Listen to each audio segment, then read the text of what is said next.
Bonjour à toutes et à tous et bienvenue pour cette nouvelle vidéo de... Oui, encore changement de décor, on change de place, ça fait du bien de temps en temps, ça fait un petit peu d'agrément.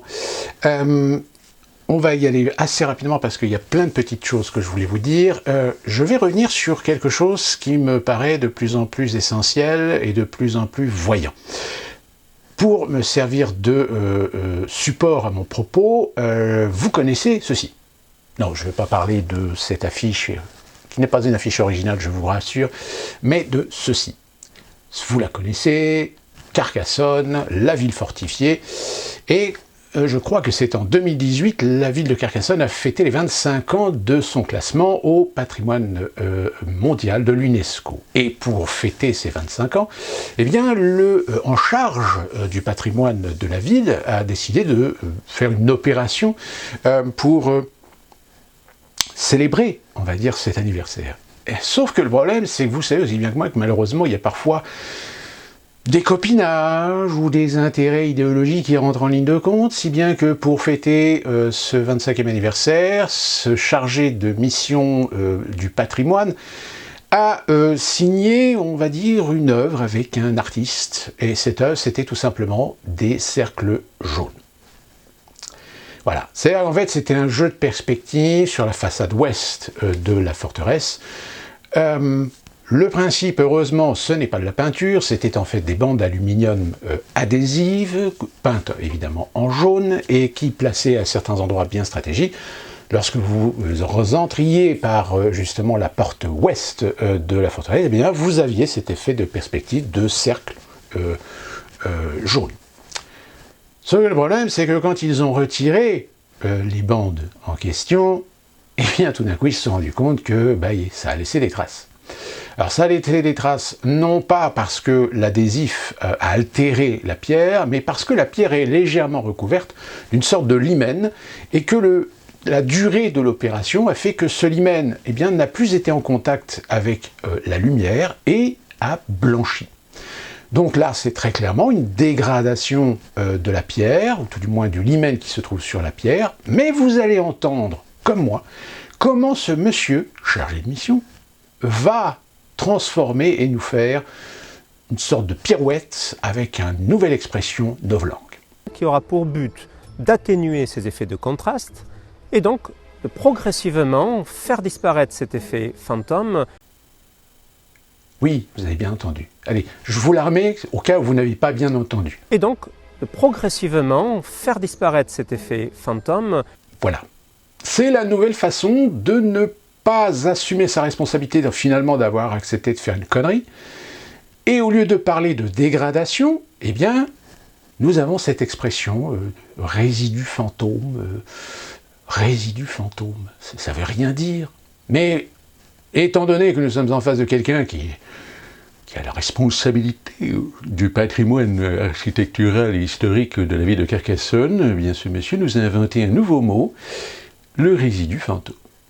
Tout ça pour amener, évidemment, à cette procédure qui consiste à changer le vocabulaire de la langue française. C'est ce qu'on appelle le novlangue. Novlangue, c'est la contraction de nouveau et de nouvelle langue. On doit cette expression, qui est une expression anglaise, je crois, à George Orwell dans son roman 1984, et qui consiste tout simplement, et cela l'expliquait, c'est très bien expliqué dans une vidéo, alors c'est pas une vidéo proprement dite de Franck Lepage, c'est une vidéo, je crois, sur Franck Lepage, et tout du moins sur son organisation, ses formations qu'il fait sur l'apprentissage à la langue de bois. Et c'est vrai que la langue de bois, c'est aussi l'art et la manière de jouer avec les mots.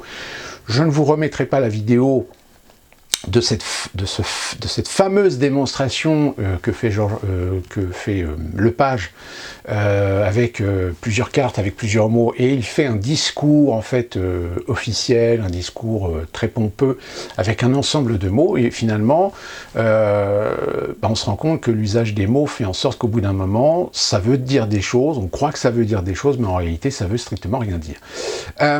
Et la novlangue a cette capacité, aujourd'hui, de non seulement remplacer des mots que l'on considère comme étant pas forcément très beaux, avec des connotations négatives, Eh bien, tout simplement, de faire en sorte de remplacer ces mots par des mots, des synonymes, ou des synonymes prétendument synonymes, mais qui ont cet avantage de laisser quand même dans l'esprit de celui qui entend le mot ou l'expression une connotation positive.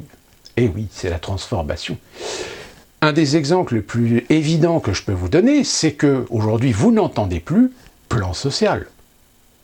Ces fameuses négociations entre les patrons et les partenaires sociaux, pour commencer à réfléchir comment on va pouvoir supprimer ou réduire le budget de la masse salariale, donc ça veut dire supprimer des postes, et qu'est-ce qu'on fait avec les gens qui sont sur les postes, etc. Eh bien, vous avez tous entendu la nouvelle expression maintenant, c'est les plans de départ volontaires. Voilà. Donc il n'y a pas l'aspect négatif de finalement devoir décider de virer des gens, maintenant on fait du plan de départ volontaire. Donc là, on ne parle plus de plans sociaux c'est forcément des licenciements, etc. Donc, la connotation est évidemment totalement différente. Et en cela, on a des tas d'expressions aujourd'hui, et les médias sont évidemment pourfendeurs d'incrémenter dans les esprits ce type d'expression, et on va même jusqu'à maintenant les officialiser, puisque de toute façon ce sont des mots qui sont déjà à l'origine utilisés par le langage politique, parce que le langage politique a besoin de tous ces mots à connotation positive, au lieu d'utiliser les véritables mots qui ont plus un sens et qui veulent dire ce qu'ils veulent dire à l'auditoire. Et en cela, nous avons même l'Union européenne qui a développé un glossaire. Un glossaire qui n'oblige pas, mais recommande aux députés comme aux fonctionnaires de l'Union européenne d'utiliser désormais un nouveau langage, des nouvelles terminologies pour pouvoir dialoguer ou même utiliser des discours ou faire des écrits officiels et éliminer petit à petit des mots ou des termes qui ont une connotation négative et les remplacer par d'autres mots qui sont censés faire plaisir à des gens, alors qu'en réalité, ça, ce sont des décisions élitistes et d'idéologues qui veulent tout simplement jouer avec les mots pour nous faire croire qu'on est en train de vous dire une chose sensée, intelligente, mais positive, que de vous dire les choses clairement, avec évidemment une réalité, mais une réalité qui a des connotations négatives. Alors ce glossaire, je vais vous en donner, je vais vous donner quelques exemples de ce fameux glossaire. Donc un glossaire pour aider le personnel du Parlement européen à communiquer de la manière appropriée. Si vous voulez en profiter, je vous mettrai le lien, c'est un lien PDF, et excusez-moi encore, je vais être obligé de retirer mes lunettes, sinon je ne vois rien. Et donc vous avez, je crois, 3 catégories. Donc il y a 3 catégories qui sont déterminées. Alors vous avez les terminologies liées au handicap. Alors ces terminologies, évidemment, il y en a beaucoup qu'on connaît déjà. C'est par exemple les sourds et muets, on n'a plus le droit de dire sourds et muets, maintenant il faut dire personne malentendante, déficient auditif, personne sourde, sourde substantif, personne sourde et aveugle. Et attention, alors là, on a un terme que je ne connaissais pas, c'est les sourds aveugles. Sourds aveugles. C'est en fait la combinaison de sourds et aveugles. Les sourds aveugles. Les personnes représentant des troubles psychiques, personnes en situation de handicap psychique, usagers en psychiatrie, usagers et survivants de la psychiatrie. Alors le dernier, là je l'adore, c'est usagers et survivants de la psychiatrie. Donc ces terminologies-là, elles sont censées jouer une politique, on va dire, de politiquement correcte, pour remplacer malades mentaux, fous, déments et aliénés. Voilà, donc ça c'est... Personnes aveugles ou malvoyants ou aveugles, déficient visuel, crédité car négatif, non, critiqué parce que négatif, non-voyant, critiqué par certains aveugles car relève du politiquement correct, de l'euphémisme, utilisateur de fauteuil roulant, handicapé, personne à mobilité réduite. Eh ben non, même les personnes de mobilité réduite, non, c'est pas bien. Il faut dire maintenant utilisateur de fauteuil roulant. Qui est censé remplacer ou éviter d'utiliser le confiné dans un fauteuil roulant. Il faut aller le chercher celui-là. Je ne sais pas si vous avez déjà entendu ce terme-là. Personne vivant avec une pathologie particulière.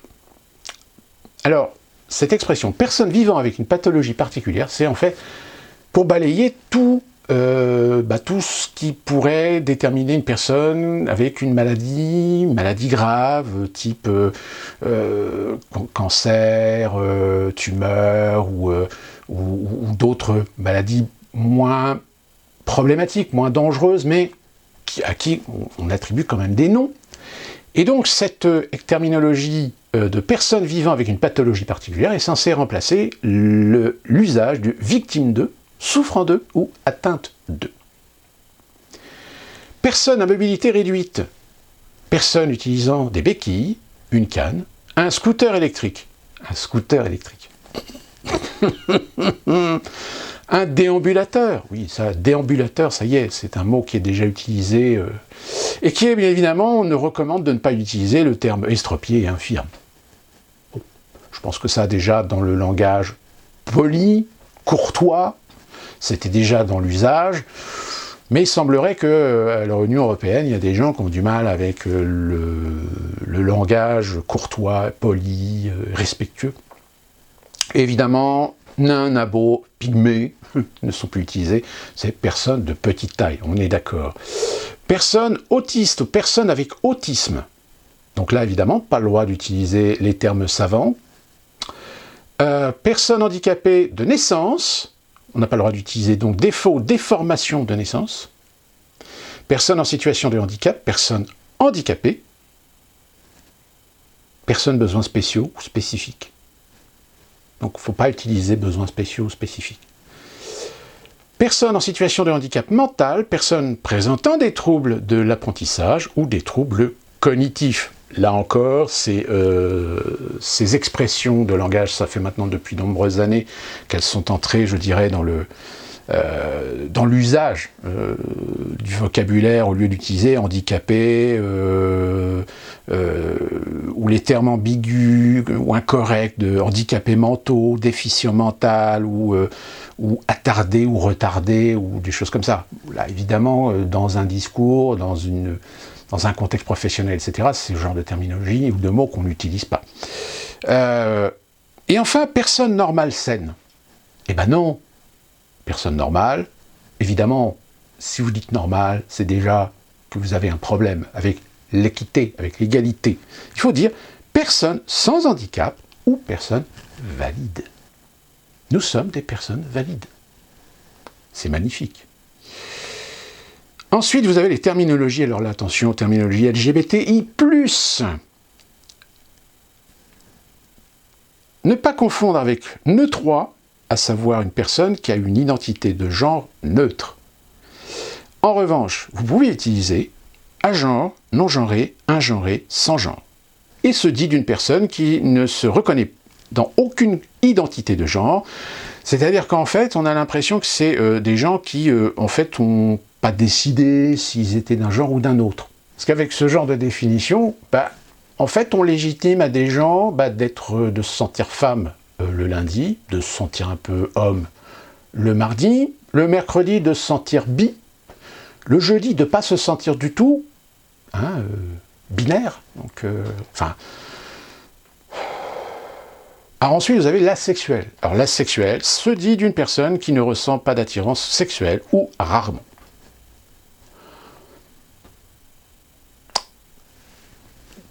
Qu'est-ce que vous voulez que je vous dise ? Sexe assigné à la naissance. C'est-à-dire que ce sont les personnes déterminées d'après ses caractères sexuels primaires à la naissance par le ou la médecin. C'est-à-dire que dans le certificat de naissance, on met mâle, femelle, homme ou femme, mais dont l'individu réfute cette catégorisation pour se donner la liberté de choisir son genre. Alors évidemment, tout ce qui est dégoût, haine, crainte et rejet des personnes homosexuelles, gays, lesbiens, bisexuels, transgenres et intersexes, on utilisera les termes homophobie, gayphobie, lesbophobie, biphobie, transphobie et interphobie. On catégorise bien. On ne dit pas juste raciste.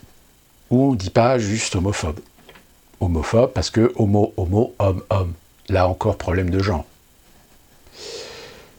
Se dit d'une personne attirée sexuellement ou amoureusement par des personnes de plus d'un genre, bien que le préfixe bi suggère une attirance envers deux genres, le mot bisexuel est couramment employé par des personnes attirées par des hommes, des femmes et des personnes non binaires. Certaines personnes préfèrent cependant parler de pansexualité en cas d'attirance sexuelle pour des personnes indépendamment de leur sexe ou de leur genre, pour insister sur l'inclusion des personnes non binaires dans leur attirance. Donc on appelle ça bisexuel, pansexuel, omnisexuel.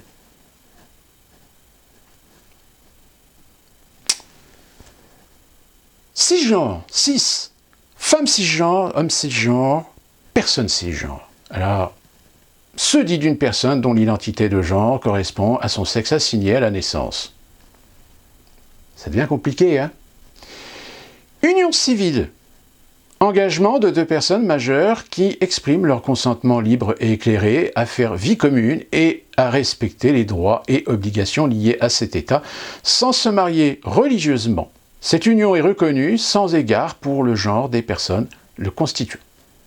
Là encore, on est au niveau européen. Parmi les 27 ou 26 pays membres de l'Union européenne, certains acceptent le mariage sexuel, d'autres ne l'ont pas encore accepté, certains acceptent des statuts comme nous avons créé en France le Pacs avant de voter le mariage homosexuel. Donc on essaie d'arrondir un petit peu les angles. Alors ensuite vous avez le morinon. Le morinon, qu'est-ce que c'est? Eh bien, désigne généralement le prénom assigné à la naissance d'une personne transgenre qui n'est plus utilisé par celui-ci. Et l'inverse, vous avez le morinomer. Généralement, morinomer signifie utiliser le prénom assigné à la naissance d'une personne transgenre qui n'est plus utilisé par celui-ci. Important, lorsque vous vous adressez à une personne transgenre, veillez à toujours utiliser le nom qu'elle a choisi et non le nom qui lui a été donné à la naissance. D'accord? Donc si vous voyez un homme se pointer devant vous, il y a des chances que cet homme soit, j'ai oublié les terminologies, enfin, que le jour où vous le rencontrez, en fait, il ne sait pas s'il est homme ou femme, ou neutre. Relation avec une personne de sexe différent, relation entre personnes de sexe différent, relation avec une personne de sexe opposé. C'est vrai qu'on est con à l'Union européenne, on ne sait pas faire la différence. Traitement équitable, traitement juste. Évidemment, c'est tout ce qui concerne les droits LGBTI+, droits des homosexuels, droits des personnes transgenres. Homme gay, homme gay. Homme gay, homme gay. Homme gay, gay A, G-A-Y, ou G-A-I. Eh oui, il y a les deux. Chirurgie d'affirmation de genre. Chirurgie visant à modifier les caractéristiques anatomiques sexuelles des personnes afin qu'elles correspondent mieux à son identité de genre. Expression de genre. Attention, apparence du genre, telle que manifestée aux autres. Par exemple, pour le comportement, l'habillement, la coiffure, les inflexions de la voix et le langage corporel, indépendamment du sexe assigné à la naissance, l'expression de genre n'est pas nécessairement la manifestation de l'identité de genre et la personne et peut varier chez une même personne. Vous imaginez le bordel? Un mec qui arrive, qui est efféminé, en réalité, il faut faire très attention parce que s'il est efféminé, ça ne veut pas forcément dire qu'il est peut-être homosexuel, il est peut-être bi, ou alors il est peut-être hétéro, mais assumant sa féminité, j'ai envie d'arrêter parce que c'est déprimant. C'est absolument déprimant. Non-binaire, de genre fluide, fluide dans le genre, fluide de genre. Terme désignant un individu dont l'identité de genre et l'expression de genre ne sont pas statiques et peuvent fluctuer en fonction du moment ou des circonstances. Alors, nous avons par exemple des exemples de gens qui ont été arrêtés, qui ont été condamnés, mais qui se considèrent du sexe opposé. Donc on appelle ça des gens avec un genre fluide. Et qui vont dans une prison, mais on les met dans quelle prison? Une prison d'hommes, une prison de femmes? Alors on a eu l'expérience aux États-Unis, il y a un transgenre qui s'est affirmé femme, qui a été mis dans une prison de femmes, puisqu'il s'affirmait femme, sauf que dans la prison de femmes, il s'est mis à violer des femmes. Transition de genre, transition, processus au cours duquel une personne effectue des changements qui reflètent le genre auquel il s'identifie et qui diffèrent du sexe qui lui a été assigné à la naissance, etc., etc. Prénom officiel, hétéronormativité, c'est la présomption que l'hétérosexualité est la norme et que les relations hétérosexuelles sont la référence pour la détermination de ce qui est normal ou non, acceptable ou non. Intersexe désigne un individu présentant une somme de caractéristiques liées au sexe, chromosomiques, gonadiques, anormaux ou génitaux, et ce souvent dès la naissance, qui ne correspondent pas à la définition médicale binaire des corps masculins ou féminins. Ce qu'on appelle des, pas des androgynes, mais des aphrodites. Donc vous voyez même le terme aphrodite maintenant. Je suis sûr et certain, vous allez dans la rue, vous interrogez, est-ce que vous savez ce que c'est qu'un aphrodite? Non, je sais pas, c'est une déesse grecque. Oui, mais c'est aussi ce qui détermine des gens qui génétiquement ont récolté soit les parties génitales, les deux parties génitales, ou enfin voilà. Et c'est comme ça pendant des pages et des pages, égalité de droit de mariage, droit au mariage pour tous, opposant ceux qui ne souhaitent pas mettre fin aux discriminations qui touchent les personnes LGBTI+. Donc si vous n'êtes pas forcément d'accord avec les idéologies LGBT, vous êtes un opposant. Même si vous avez des bonnes questions, des bonnes interrogations, voire même une critique constructive, sans remettre en question les préférences de genre des individus, là vous êtes un opposant. Évidemment, alors le terme queer, terme d'origine anglo-saxonne, réapproprié par la communauté LGBTI+, de manière à en faire un symbole d'autodétermination et de libération plutôt qu'une insulte qui fait référence à toute idée pratique, personne ou identité allant à l'encontre des normes structurant le modèle social hétéronormatif. Voilà, bon, c'est comme ça. Et ensuite, vous avez la terminologie de l'ethnicité, la religion. Alors là, je vous passe à leur anti-ziganisme. Est-ce que j'ai besoin de vous expliquer ce que c'est que l'anti-ziganisme? Personne asiatique, donc qui doit remplacer orientaux. Demandeurs d'asile, réfugiés, migrants. Donc évidemment là, émigrants et immigrés, on l'a bien compris depuis maintenant 2014 que le terme immigré et migrant, c'est fini. Maintenant c'est migrant. Personne biraciale, personne multiraciale, personne métisse ou métisse. Personne noire. Ah, noir, attention, même encore, c'est pas encore bien décidé. Hein. Il y en a qui préfèrent plutôt personne de couleur. Parce que moins couleur, c'est neutre. Personne d'ascendance africaine. Français algérien, français d'origine algérienne, britannique d'origine indienne. Personne de couleur. Ah bah vous voyez, il y a minorité ethnique, religieuse, personne issue de l'immigration. Donc on n'a plus le droit d'utiliser évidemment non blanc, nous sous-chiens, racisé. Le terme racisé, c'est pas bon, c'est négatif. Et enfin, alors celui-là aussi il est pas mal, c'est pour remplacer Tziganes, Romanichel et Bohémiens, eh bien il faut dire Rome, communauté Rome, Synthé, Manouche, Sentis, communauté de gens du voyage, voyageurs ou gitans ou calès. Donc voilà, c'est le document officiel, vous pourrez le regarder, il est en format PDF en bas, et c'est pas fini. Et c'est pas fini parce que y en a qui continuent à réfléchir un petit peu à qu'est-ce qu'on pourrait remplacer comme mot, etc.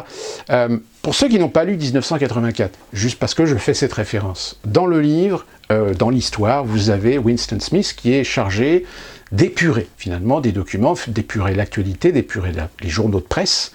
Et il y a aussi une politique qui consiste à réécrire l'histoire. Et donc on change les mots, on change les terminologies. Ce qui a été considéré comme des héros n'est plus considéré comme un héros, mais comme un fasciste, comme un raciste, etc. C'est un peu ce qu'on voit aujourd'hui. Et l'un de ses collègues, alors qu'ils sont à la cantine, lui dit aujourd'hui on a beaucoup progressé puisqu'on est sur le point d'aboutir, de réduire de plus de la moitié le dictionnaire du langage. C'est-à-dire l'épuration du vocabulaire. Ce vocabulaire qui fait la richesse d'une langue, eh bien on va l'épurer. Eh bien aujourd'hui c'est ce qu'on est en train de faire. C'est-à-dire que même si là on a des exemples qui veulent essayer d'éliminer des termes péjoratifs, des termes négatifs.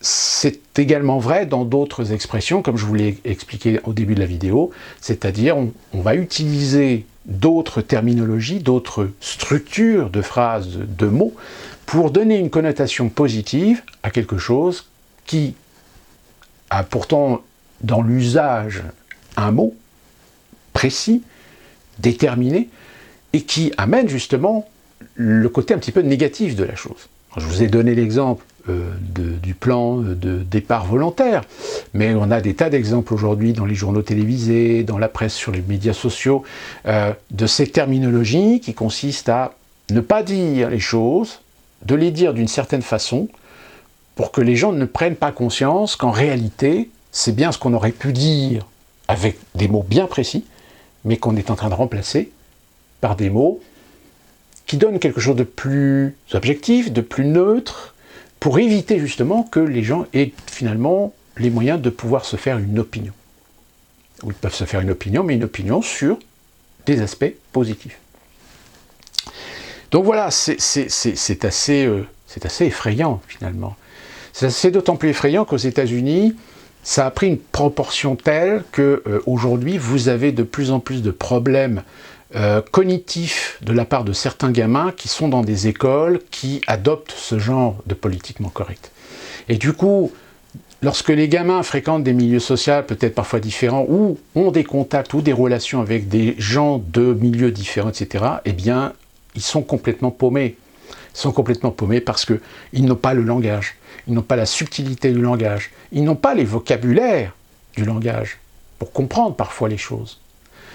Et ça, on est arrivé à un point que même aux États-Unis, nous autres Français qui aimons faire du second degré, eh bien, aujourd'hui aux États-Unis, je ne peux plus faire du second degré. Parce que les Américains ont été éduqués de telle manière, avec en plus tous les aspects évidemment émotionnels, d'hypersensibilisation, etc., ne comprennent pas le second degré. C'est-à-dire qu'on a l'impression que ça a disparu de leur culture. Pourtant, le second degré, chez les Anglais, ça existe. Hein ?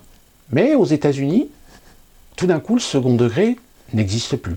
C'est-à-dire qu'on est obligé de faire constamment attention à ce qu'on dit. Et pour terminer sur ce problème de la novolangue, et qui est lié aussi à tous les aspects idéologiques, on a un phénomène aux États-Unis qui est en train de se développer, c'est les réunions de parents d'élèves clandestines. Ça veut dire quoi ? Ça veut dire que vous avez aujourd'hui des parents d'élèves, plus spécifiquement des parents d'élèves de milieux aisés, mais pas vraiment des très très riches, c'est plutôt des gens, ce qu'on appellerait des nouveaux riches, c'est-à-dire des gens qui ont pu accéder à la société bourgeoise, on va dire, mais sans avoir des descendances ou je dirais des héritages familiaux de riches, et qui évidemment, de par leurs moyens, préfèrent mettre leurs enfants dans des écoles plutôt bien notées et qui évidemment coûtent très cher à l'année. Eh bien, le problème, c'est que ces parents d'élèves, et c'est d'autant plus vrai en Californie, sont en train de faire des réunions clandestines parce qu'ils commencent à s'inquiéter du devenir de leurs enfants. Pourquoi ? Tout simplement parce que l'idéologie, la propagande, est devenue aujourd'hui monnaie courante, non seulement dans les universités, mais maintenant aussi dans les high schools. Les high schools, c'est l'équivalent des lycées en France, et jusqu'au même des écoles élémentaires, les écoles primaires, l'équivalent des écoles primaires et collèges.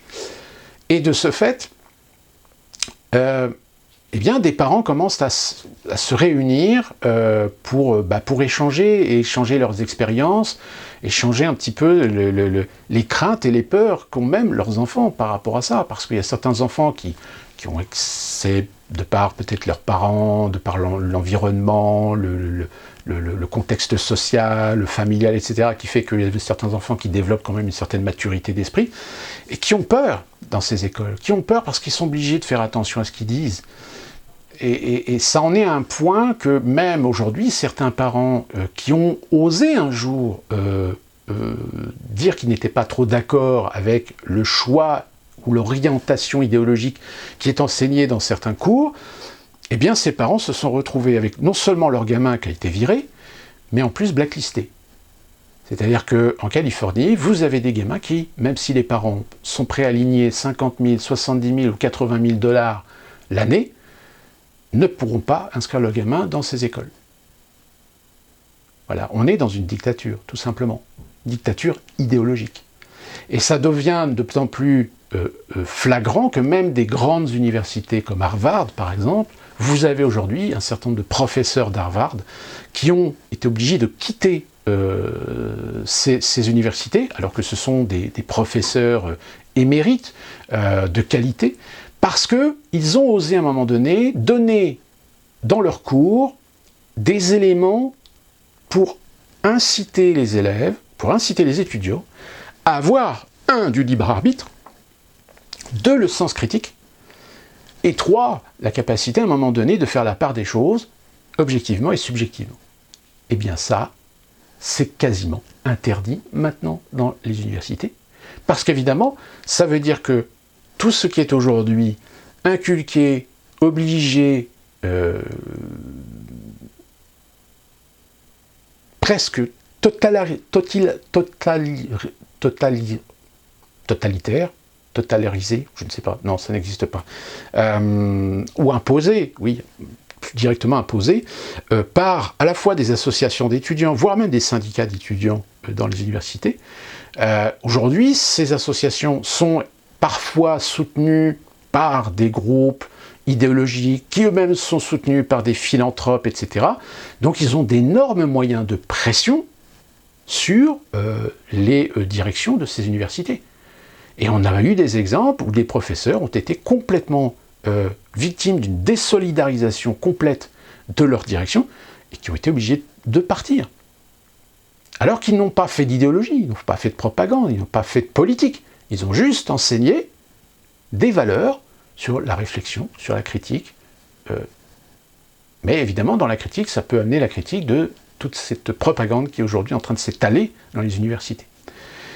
Et bien évidemment, tout rentre aussi, tout ce qui est le politiquement correct très américain, où aujourd'hui il y a un certain nombre de bannissements, ou une volonté de bannissement, et je vais terminer là-dessus.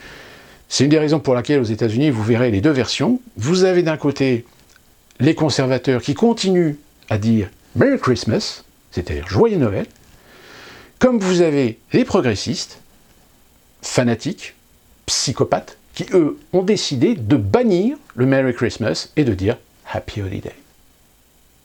Parce que le Happy Holiday, eh bien, n'est pas inclusif, c'est-à-dire que peut intéresser tout le monde, toutes les confessions, toutes les religions, et toutes les races, toutes les ethnies, toutes les origines ethniques. Voilà où est-ce qu'on en est aujourd'hui aux États-Unis. Et c'est grave. Autre sujet rapide, peut-être que vous avez pu le voir si ces informations sont relayées aux États-Unis.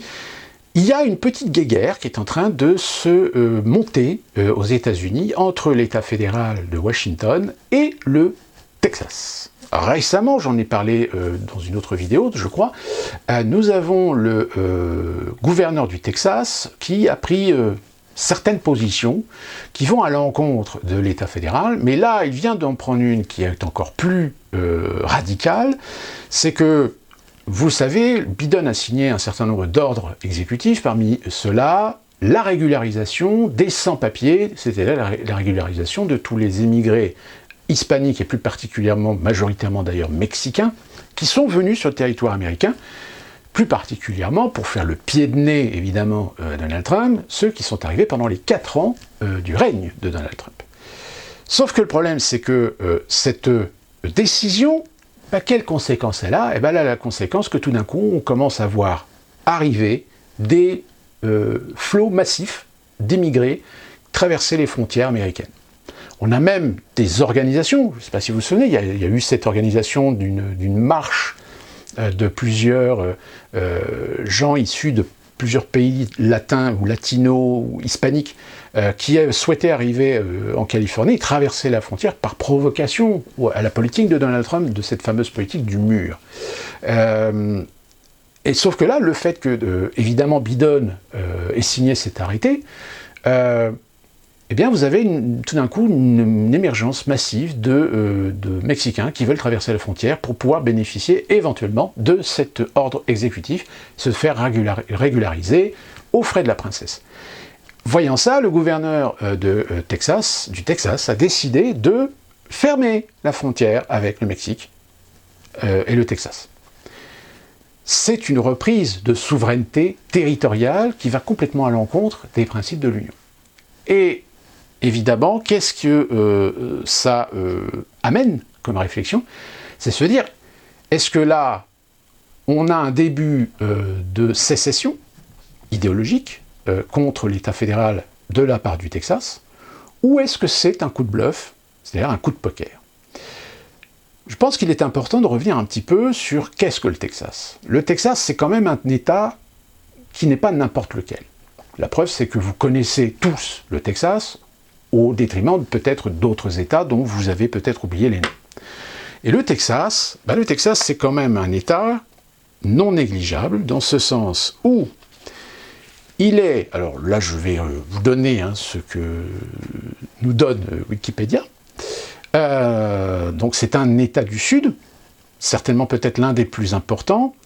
Au bureau du recensement, le Texas posséderait donc 25 millions d'habitants, ce qui en fait le deuxième État le plus peuplé des États-Unis, après la Californie, qu'il s'agit du deuxième plus grand État en superficie des États-Unis après l'Alaska, et donc sa capitale c'est Austin, et les Texans sont près de 80% des citadins et presque la moitié d'entre eux vivent dans des grandes agglomérations, donc Houston, Dallas, Austin, San Antonio aussi également. Le Texas, c'est aussi l'État qui est connu sous le nom de Lone Star. De Lone Star State, pourquoi? Tout simplement parce que, je le rappelle, historiquement, juste pour référence, je crois que le Texas est entré donc le 29 décembre 1845 dans l'Union, donc ça fait plus de 75 ans, mais c'est quand même un État qui est donc conservateur par tradition, mais qui se prévaut d'être l'État qui préserve la tradition américaine, et plus particulièrement la tradition de l'Ouest. C'est un État du Sud, mais c'est un État qui a une culture, une influence très western. C'est là que, évidemment, on trouve toutes les grandes racines de la musique country, que c'est là qu'ont lieu la plupart des rodéos, c'est la légende du cow-boy qui règne dans beaucoup d'endroits au Texas. Donc les Texans ont une culture qui est peut-être, je dirais, la culture la plus forte et la plus affirmée de l'ensemble des États-Unis d'Amérique. Et de ce fait, faut savoir aussi que c'est un État qui a un équipement économique non négligeable. Alors en dehors, évidemment, par réputation, de tout ce qui concerne les hydrocarbures et l'industrie pétrochimique, c'est aussi un des États les plus importants en matière d'élevage. C'est de là que vient beaucoup de bœuf, les beef patty qui font les burgers. Mais c'est aussi un État qui possède des techniques de pointe, c'est-à-dire que c'est un État qui est très en avance en matière d'aérospatiale et de biotechnologie. Et en plus de ça, il faut savoir une chose, c'est que le Texas est donc le deuxième État le plus riche du pays, après la Californie, en matière de PIB. Et ce qui est encore plus intéressant, c'est qu'en matière de fiscalité, le Texas est un État très attractif, puisque le Texas ne pratique pas l'impôt sur le revenu, contrairement à la Californie.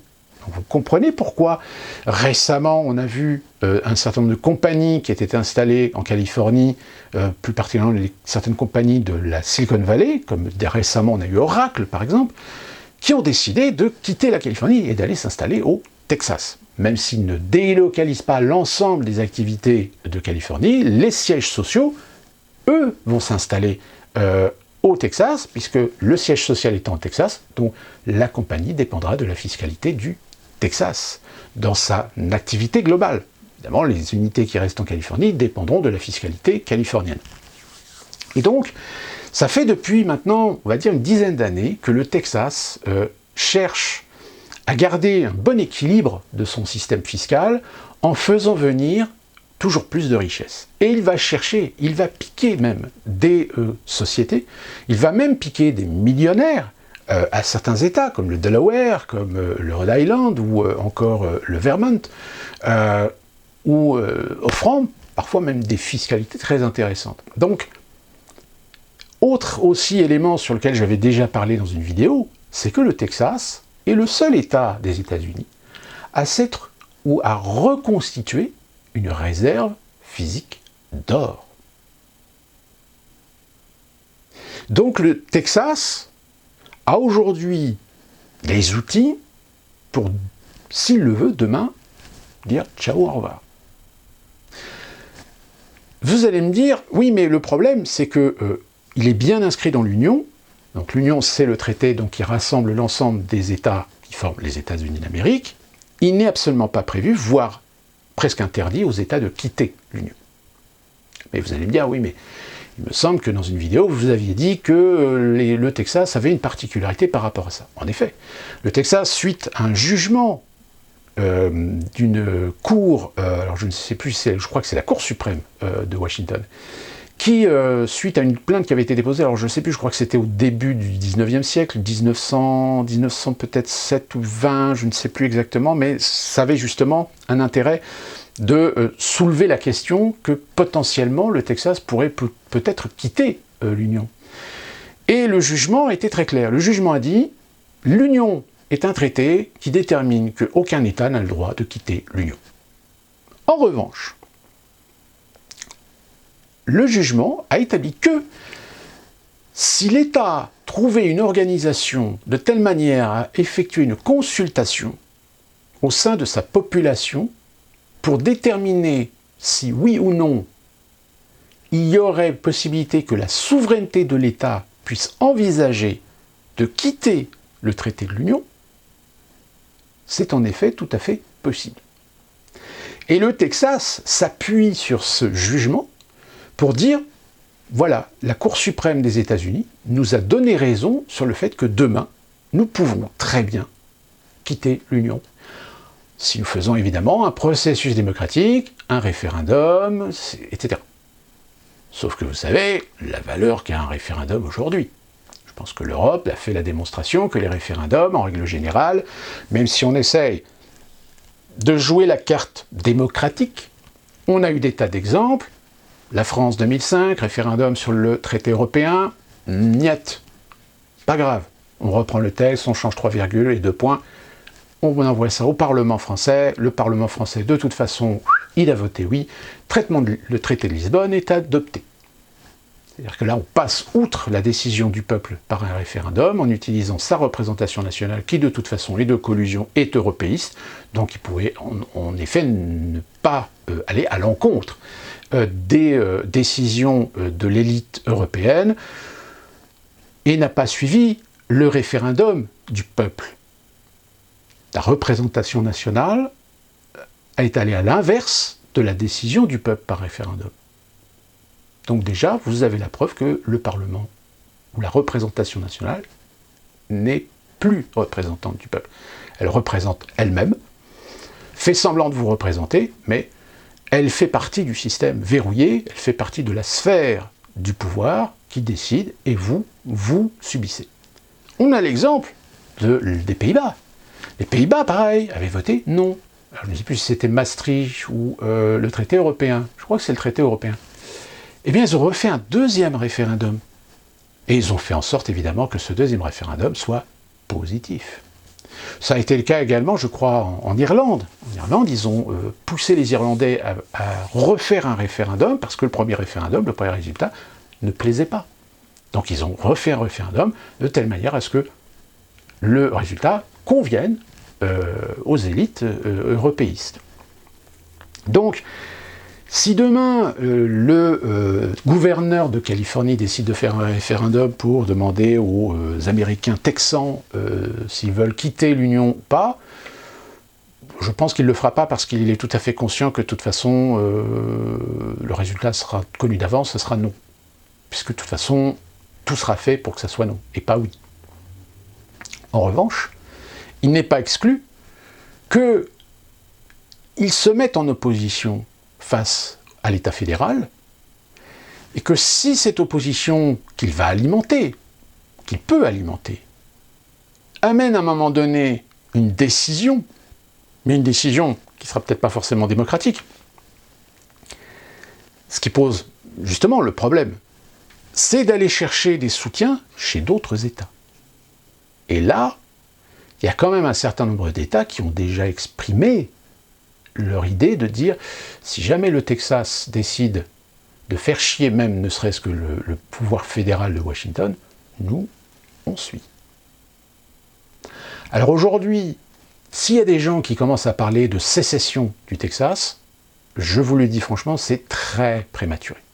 En revanche, que le gouverneur du Texas s'amuse à s'opposer au pouvoir de Washington, jusqu'à peut-être aller pousser le bouchon très très loin. Il y a de fortes chances que ça soit aussi par intérêt électoral. Le Texas, même si la question ne se pose pas, quoique, en ce qui concerne la dernière élection, il y a quand même eu pas mal d'interrogations en ce qui concerne le Texas, vu que les résultats entre Biden et Trump, c'était quand même... c'était pas très révélateur du fait de dire que le Texas, c'est un État conservateur et qu'il est définitivement républicain.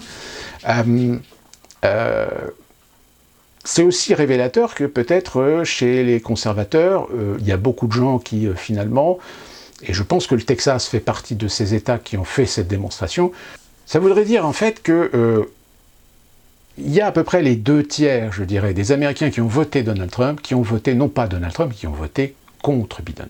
Tout comme vous avez les 2/3 des Américains progressistes qui n'ont pas voté pour Biden, mais qui ont voté contre Donald Trump. Et je pense que le Texas, au niveau des résultats de l'élection présidentielle, est révélateur de ça. Donc c'est pour cette raison que je dis que Donald Trump, même s'il continue à faire un petit peu d'esbrouf, il y a de fortes chances qu'à mon avis, il finisse par disparaître du paysage politique, à condition que les républicains se réveillent. C'est-à-dire que les républicains trouvent un leader, trouvent une figure emblématique qui va être rassembleur. Et peut-être justement que le gouverneur du Texas, eh bien peut-être cette ambition de marquer le coup, de se faire connaître, de jouer l'opposant, de jouer le troublion contre l'État de Washington. Maintenant, je peux me tromper.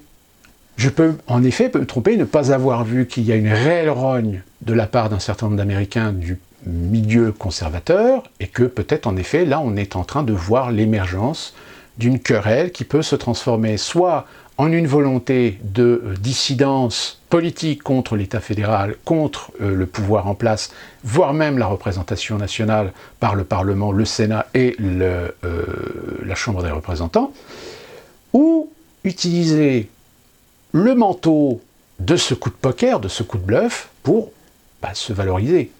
Se valoriser aux yeux de l'Amérique conservatrice, avec une ambition peut-être politique pour 2024. Allez savoir. Même si au sein du parti républicain, aujourd'hui, c'est un petit peu la panade. C'est-à-dire qu'aujourd'hui, vous avez quand même des républicains intelligents qui disent « bon, là, il va falloir qu'on trouve quelqu'un qui plus est, ce qui serait bien, c'est de trouver une femme qui pourrait rassembler l'Amérique conservatrice, voire même peut-être les futurs déçus de Joe Biden, parce que là, Joe Biden, en ce moment, il nous en fait des belles et des pas mûres. Pour donner un exemple, voici une intervention qu'il a faite, sauf qu'il y a un moment donné, il y a un journaliste qui lui pose une question, et puis là, blanc total, et l'interview a été coupée par les services de la Maison-Blanche.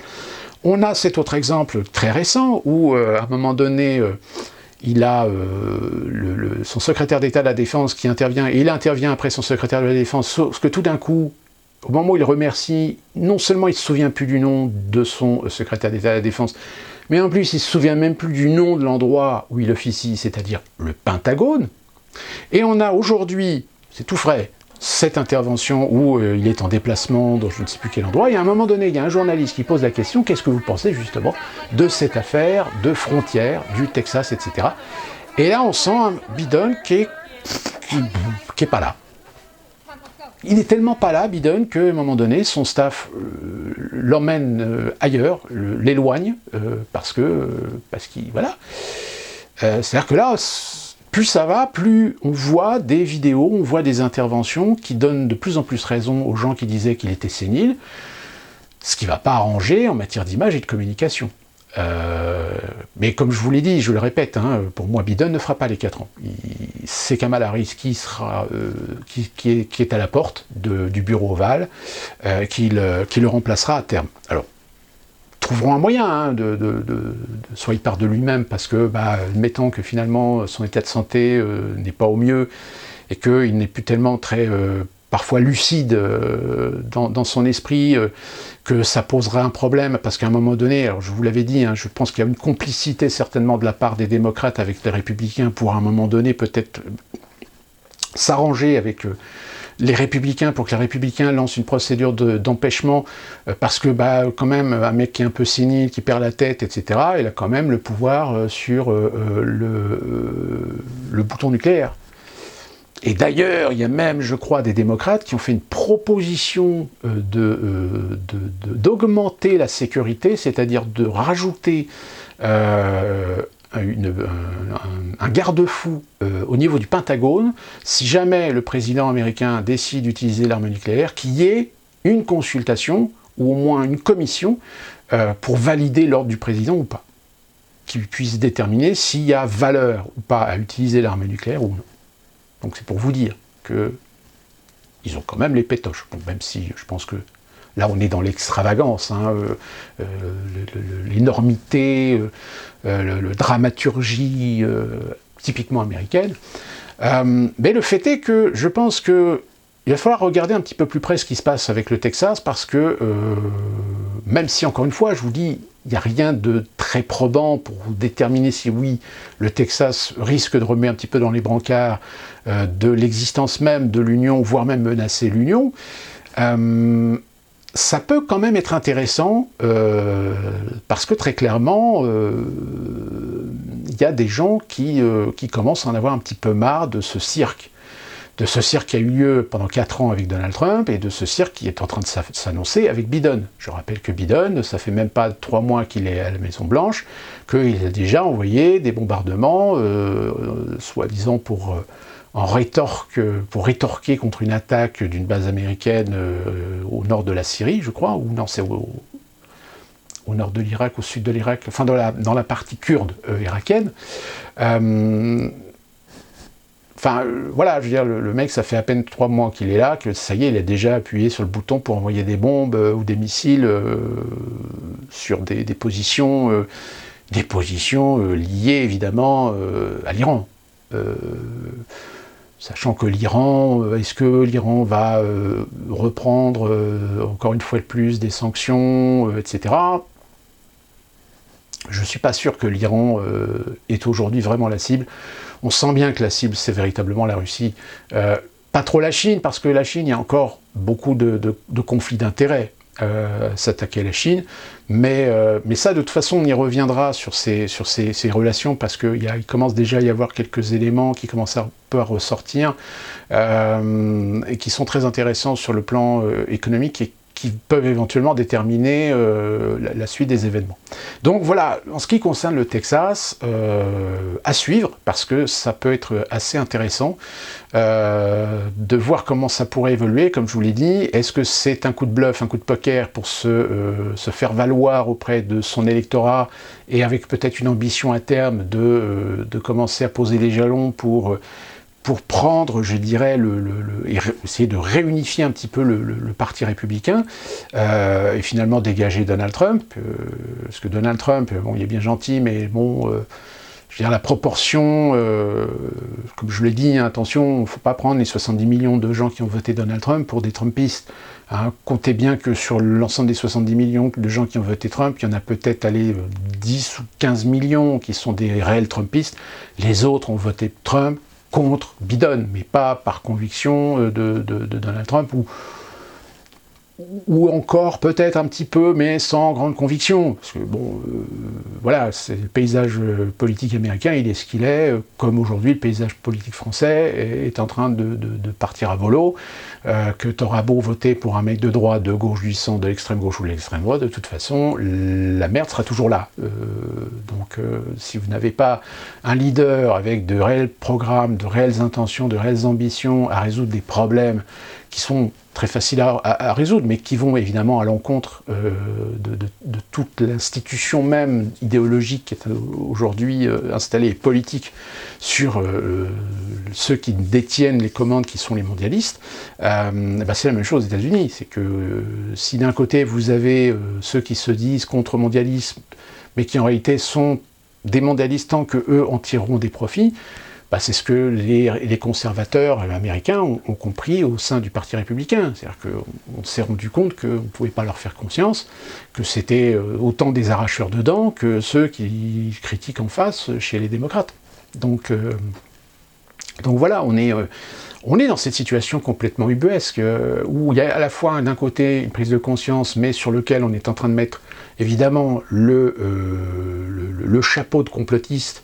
Dès que vous commencez à poser les bonnes questions, dès que vous commencez à faire de la critique, dès que vous commencez à réclamer même du débat, j'ai envie de dire, là ça devient grave. Et je vais terminer par ce petit exemple que j'ai en tête. J'ai regardé l'intervention de Michel Onfray dans l'émission de Ruquier, dont je ne me souviens plus le titre, et il y avait Menahem Mitterman qui était présente. Et donc Onfray développe évidemment ces éléments, etc. Et on voit que cette journaliste, cette pseudo-journaliste, pseudo-présentatrice, commence un petit peu à s'agacer, commence à faire des sourires un petit peu moqueurs, etc. Et à un moment donné, elle commence à dire à Onfray, par rapport à l'intervention de cette actrice noire, qui, lors de la dernière cérémonie des Césars l'année dernière, faisait l'air, à ce que je vois, il n'y a pas encore beaucoup de noirs dans la salle. Et Michel Onfray, il a posé la question à cette présentatrice. Il a dit, mais qu'est-ce que vous voulez en fait? Vous voulez du quota? Mais jusqu'à preuve du contraire, en France, la population française est majoritairement blanche. Tout comme aux États-Unis, il y a à peu près, je crois, 73% aux États-Unis des 328 millions d'habitants qui sont blancs. Que les Noirs représentent que 38 millions, je crois. Que les Blancs, je crois me souvenir, c'était 240 ou 250 millions sur la population. Après, vous avez les hispaniques, etc. Mais alors, ils font la différence entre non-hispaniques. Enfin, c'est un petit peu le bordel en ce qui concerne les ethnicités aux États-Unis. Mais en France, donc, on ferait poser la question. Il dit, mais, donc, vous estimez que dans des cérémonies telles que César, il faudrait une moitié de blanc, une moitié de noir. Mais c'est pas représentatif de la population française. Ou alors, dans ce cas-là, vous voulez des quotas, en réalité. Vous voulez imposer la présence et la visibilité des minorités par le quota. Bon, il faut savoir qu'aux États-Unis, le quota, ça existe, hein, mais c'est un bordel. C'est un bordel sans nom. Ça va même jusqu'à, oui, en effet, des prises de décision de certaines productions, surtout au niveau de la télévision, où il y a des choix, où il y a un moment donné, on dit, oui, mais attendez, le problème, c'est que là, si on met trop les Noirs en avant, que vont considérer les autres catégories? C'est à tout ce qui est hispanique, par exemple. Hein. Je rappelle, pour information, aujourd'hui, aux États-Unis, la deuxième ethnie au sein de la population américaine, c'est l'ethnie hispanique. C'est plus les Noirs. Donc les hispaniques, aujourd'hui, ont peut-être plus de légitimité d'avoir de la présence et de la visibilité que les Noirs. Sauf que les Noirs, évidemment, eux, ils ont une visibilité légitime du fait de leur histoire avec le pays, avec l'esclavage, les ségrégations, etc. Donc voilà, on fait amende honorable, et ce que je trouve tout à fait logique et est non contestable là-dessus. Mais en ce qui concerne la France, je suis désolé. Oui, et de toute façon, et je vais terminer là-dessus, même au sein des gens de couleur en France, il y a aussi des conflits.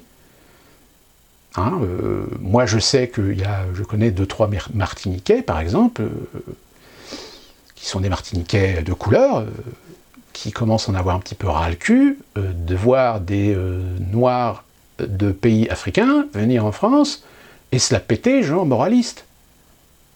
C'est-à-dire nous faire le coup de nous faire culpabiliser pour l'esclavage, etc. Sauf que, y en a certains, quand vous leur dites, excusez-moi, mais l'Occident que vous accusez d'avoir fait de l'esclavage et de la traite des Noirs, les Français que vous accusez d'avoir fait de la traite des Noirs, on l'a fait pendant combien de temps?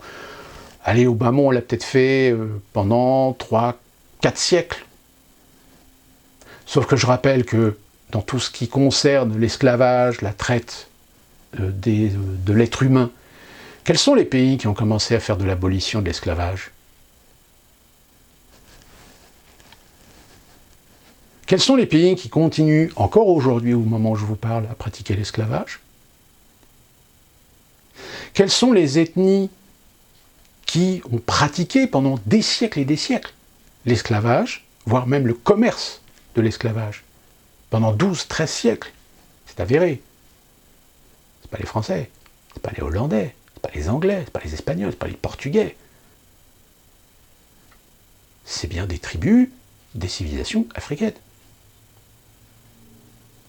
Surtout quand on entend parfois certains dire « oui, mais les Égyptiens étaient des Noirs ». Non, c'est les Égyptiens de l'actuelle Éthiopie qui étaient noirs, en effet. Des premières dynasties de la basse Égypte. Mais quand on lit parfois sur les réseaux sociaux certains qui vous sortent des conneries et qu'au bout d'un moment, parce que ça sert une idéologie, il y en a un qui vous disent oui, mais de toute façon, Cléopâtre, elle était noire, puisqu'elle était descendante des pharaons, et les pharaons étaient noirs. Non, Cléopâtre n'était pas noire. Cléopâtre, elle était issue d'une lignée d'un des compagnons d'Alexandre, dont d'ailleurs je me souviens plus de son nom. Je le mettrai là, si je me souviens. Qui est une lignée donc de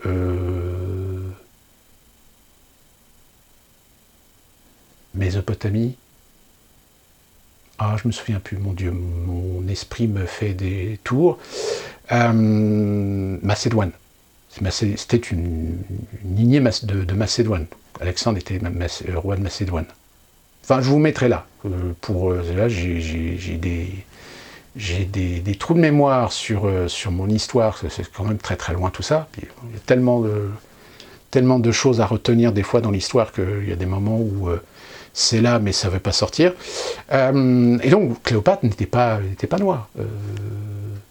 Ptoléméenne, voilà, de Ptolémée, ça y est, je me souviens. C'était une petite ou arrière-petite-fille de Ptolémée, ou de beaucoup plus loin, je crois. Oui, non, beaucoup plus loin, puisque c'était déjà plusieurs siècles avant Jésus-Christ. Mais enfin bref, tout ça pour montrer que finalement, vous avez beaucoup de gens qui partent du principe qu'ils prennent des informations qui servent une idéologie, mais ne vérifient pas si l'information, elle est crédible ou pas. Et vous voyez évidemment ce genre de conneries. C'est-à-dire des gens qui vont même vous publier une peinture qui en réalité est une peinture contemporaine, mais qui vous fait passer ça pour une peinture qui date du XIIe ou XIe siècle. Bon, voilà, on profite justement de l'ignorance, mais tout toujours est lié. Si à partir du moment dans le système éducatif, vous développez des gens uniquement à des spécificités techniques, mais en ce qui concerne la connaissance générale, on met tout ça à la poubelle et finalement on fait des boîtes à crétins, ou tout du moins des boîtes à façonnage d'individus, à de conditionner les individus à des idéologies ou à des spécificités, à des technicités, etc. Mais en matière de culture générale, là, et même l'éducation au libre arbitre, à la réflexion, au débat, à la curiosité aussi, de se dire tiens, je viens de dire un truc, etc., je vais quand même vérifier parce que ça me paraît bizarre. Non, on le prend comme argent comptant. Et ça, malheureusement, sur les réseaux sociaux, ça arrive très très souvent. Combien de fois, moi, j'ai pris des informations sur les réseaux sociaux, J'ai eu un moment, un doute, j'ai vérifié, et puis c'est avéré que cette information n'était pas du tout crédible, n'était pas du tout... Mais bon, généralement, quand on a un peu d'éducation, un peu de connaissances, on arrive tout de suite à repérer un petit peu la bêtise. Donc, tout ça pour dire que... et donc, je reviens au sujet principal qui était le Texas. Donc, on va voir un petit peu de ce qui va en retourner, même si moi, personnellement, je vous dis, pour moi, c'est de l'esbrouf. Pour moi, c'est du coup de poker. Mais ceci dit, avec les Américains, on peut s'attendre à tout. Comme c'est des gens qui sont relativement excessifs dans beaucoup de choses. Donc, il peut y avoir peut-être de bonnes ou de mauvaises surprises. Voilà. D'ici là qu'on se retrouve pour une prochaine vidéo. Ne vous inquiétez pas, je suis en train de terminer le livre de Schwab. Et là, je vais vous donner des trucs, vous allez dire, waouh, c'est exactement ça. Eh bien, on se retrouve très prochainement pour une nouvelle vidéo, et d'ici là, portez-vous bien.